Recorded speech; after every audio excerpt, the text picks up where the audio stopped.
The Ship of Fools, Episode 23, The Green-Eyed Monster. The Distress Call.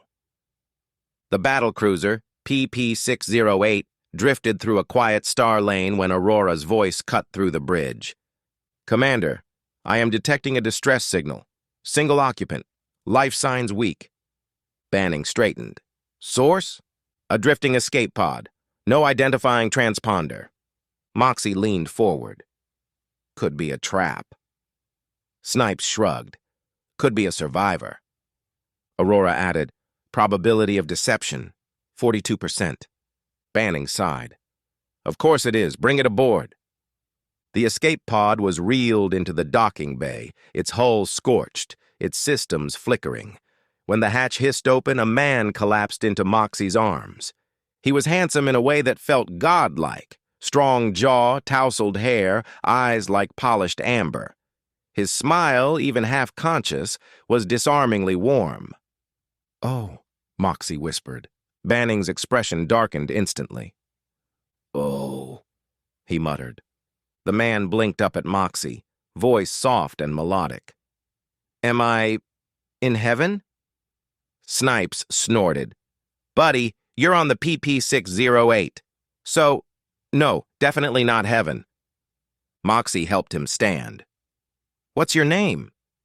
He smiled weakly. "Call me Triavar." Banning folded his arms. "We'll call you suspicious until proven otherwise." Triavar laughed, a charming musical sound that made Moxie's cheeks warm. Banning hated him immediately. The story with holes. Triavar sat in the medbay, sipping water while Moxie fussed over him. Banning watched from the doorway like a storm cloud waiting to happen. "So," Moxie said gently, "what happened to your ship?" Triavar sighed dramatically. "We were attacked. Pirates. My crew, gone. I barely escaped." Banning stepped forward. "Which pirates?" Triavar hesitated. The bad ones?" Snipes whispered to Aurora. "Wow. Convincing." Aurora replied. "His story contains 17 inconsistencies." Triavar continued. "I drifted for days, weeks. Time lost meaning. But then I saw your ship, like a beacon." Moxie smiled. "We're glad we found you." Banning muttered, "Some of us are." Triavar flashed him a grin. "Commander, I owe you my life." "You can pay me back by telling the truth," Banning said flatly. Triavar's smile faltered. Moxie shot Banning a glare. "Can you try not to interrogate the man while he's recovering?" "I'm not interrogating him," Banning said. "I'm observing." Snipes whispered, "You're observing jealousy." Banning elbowed him. The green-eyed commander. Over the next few hours, Triavar made himself at home. Too at home. He charmed Snipes with compliments about his engineering genius. He flattered Aurora by calling her the most elegant AI he'd ever seen. He made Moxie laugh, really laugh, with stories that were clearly fabricated but delivered with such charisma she didn't seem to care. Banning watched all of it with growing irritation. At one point, Triavar placed a hand on Moxie's arm, leaning in close as he told her some dramatic tale about surviving a plasma storm. Banning's jaw clenched so hard, Snipes whispered, "Careful, Commander, you're gonna crack a molar." "I'm fine," Banning growled. "You're jealous." "I'm not jealous, E. You're either jealous or your boiler is leaking." "I'm not jealous." Triavar laughed again, brushing a strand of hair from Moxie's face. Banning snapped a stylus in half.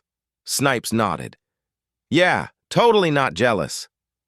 Aurora's discovery. While the crew interacted with Triavar, Aurora quietly accessed the escape pod's onboard systems. What she found made her flicker. "Commander," she said softly, "I need to speak with you privately." Banning followed her to the ready room. "Tell me you found something." "I did. The escape pod's logs have been tampered with. entire segments overwritten, others encrypted with non-standard protocols. Meaning? Meaning Triavar is not who he claims to be. Banning exhaled sharply. I knew it. Aurora continued.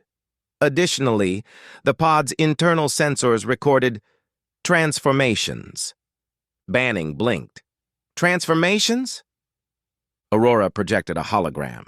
The figure inside the pod shifted shape, limbs elongating, skin rippling, face melting into something monstrous. Its eyes glowed a sickly green. Banning whispered, "What the hell is that?" "A shapeshifter," Aurora said. "And not a benign one. Cross-referencing its true form with criminal databases reveals it is wanted in 12-star systems for fraud, identity theft, and violent crimes."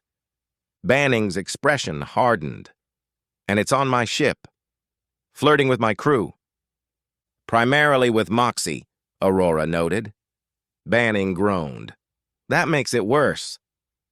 The reveal, Banning stormed into the mess hall where Triavar was entertaining Moxie with another improbable story. "Triavar," Banning said sharply. "We need to talk." Triavar smiled. "Commander, can it wait? I was just telling Moxie about—" "No," Banning snapped. "It can't." Triavar's eyes narrowed. "Very well." Aurora appeared beside Banning. "I have analyzed your escape pod's logs." Triavar stiffened. Moxie frowned. "What's going on?" Aurora projected the hologram of Triavar's true form. The creature was hideous, twisted limbs, mottled skin, a maw of needle teeth, and glowing green eyes. Moxie gasped. Snipes yelped. Banning folded his arms triumphantly. Triavar's handsome facade melted away, revealing the true creature beneath. It hissed. "You should not have done that." Moxie stepped back, disgust and betrayal flashing across her face. "You lied to us." Triavar snarled. "I lie to everyone. What you believe is your problem." Banning stepped forward. "Not anymore!"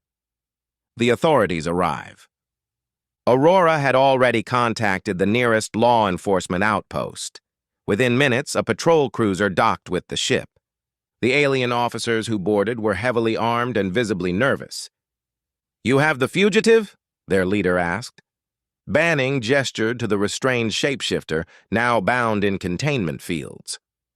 "Take it," Banning said. "No arguments here." Moxie crossed her arms. "None at all."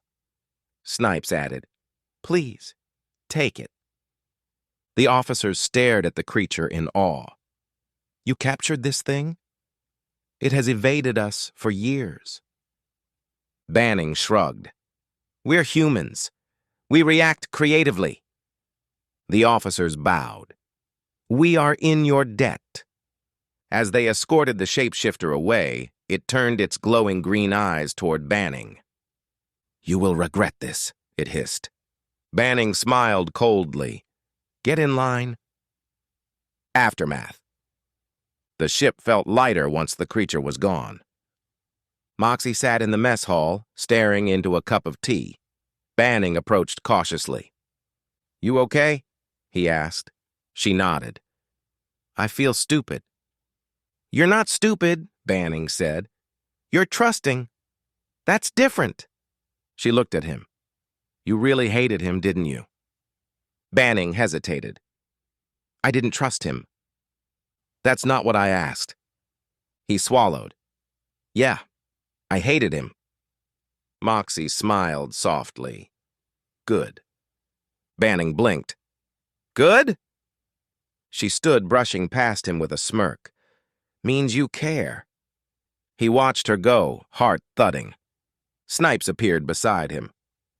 "So, when's the wedding?" Banning groaned. "Snipes?" "I'm just saying, Commander. Jealousy looks good on you." Banning chased him out of the room. Aurora flickered into existence, watching them with quiet amusement. "Humans," she said to herself. "Endlessly fascinating." End of episode 23, to be continued.